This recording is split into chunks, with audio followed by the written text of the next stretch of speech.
नमस्कार दोस्तों, welcome to learn with advocate Govind Sahu. Court में केसेस लॉ से नहीं सिस्टम से चलते हैं।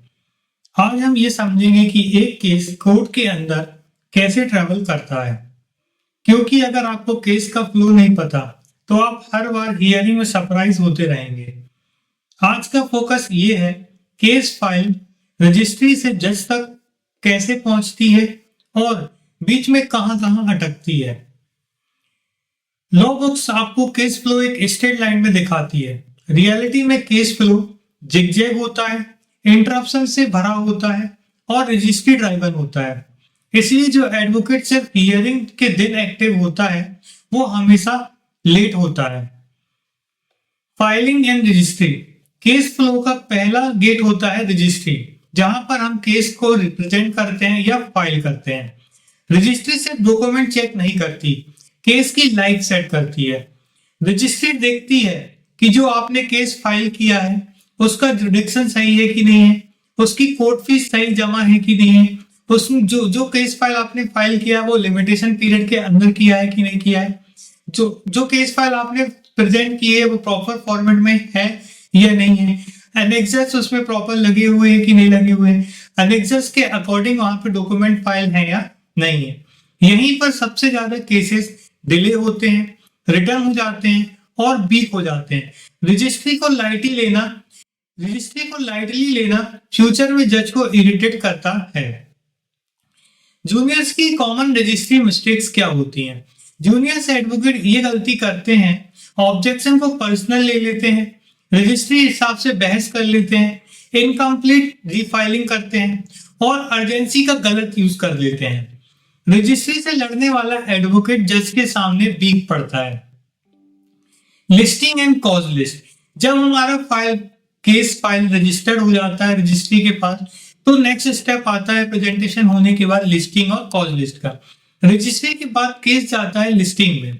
लिस्टिंग का मतलब किस दिन आपका केस रिप्रेजेंट होगा और फर्स्ट हियरिंग के लिए कौन से कोर्ट में होगा और किस स्टेज पर हियरिंग होगी।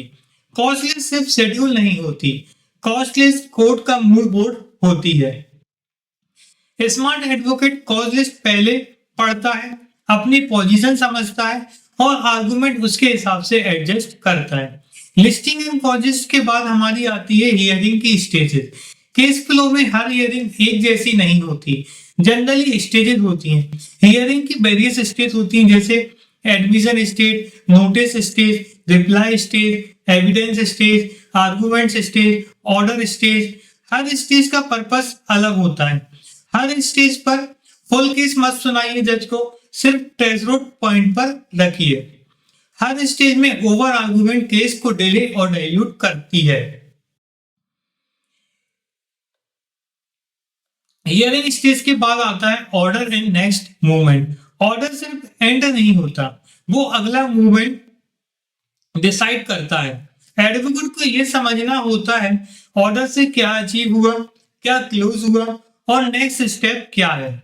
ऑर्डर के बाद पॉजिटिव रहना प्रोफेशनल नेग्लिजेंस है। केस फ्लो का गोल्डन रूल।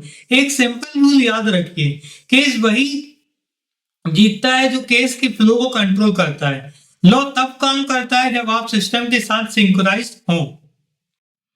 आज हमने जाना कि केस रजिस्ट्री के पास किस तरीके से सबमिट होता है, क्या क्या रजिस्ट्री हमारे केस में चेक करती है, किस तरीके से वो हमारे केस को कॉज लिस्ट तक पहुंचाती है और जज की टेबल पे प्रेजेंट करती है।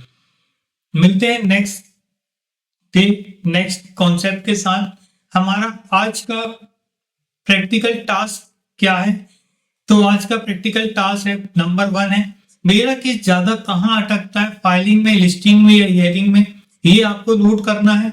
सेकंड, रजिस्ट्री ऑब्जेक्शन पर मैं इमोशनल कहां हो जाता हूं, ये नोट करना है। एक सेंटेंस नोट करना है, अगली हियरिंग के लिए मैं कौन सा स्टेज समझकर जाऊंगा। बस आज का यही टास्क है। कल हम बात करेंगे real role of an advocate पर, जो बुक्स में नहीं लिखा होता लेकिन कोर्ट में सब कुछ डिसाइड करता है। याद रखिए, केस लॉ से नहीं सिस्टम से बढ़ता है। Thank you for watching advocate Govind Sahu.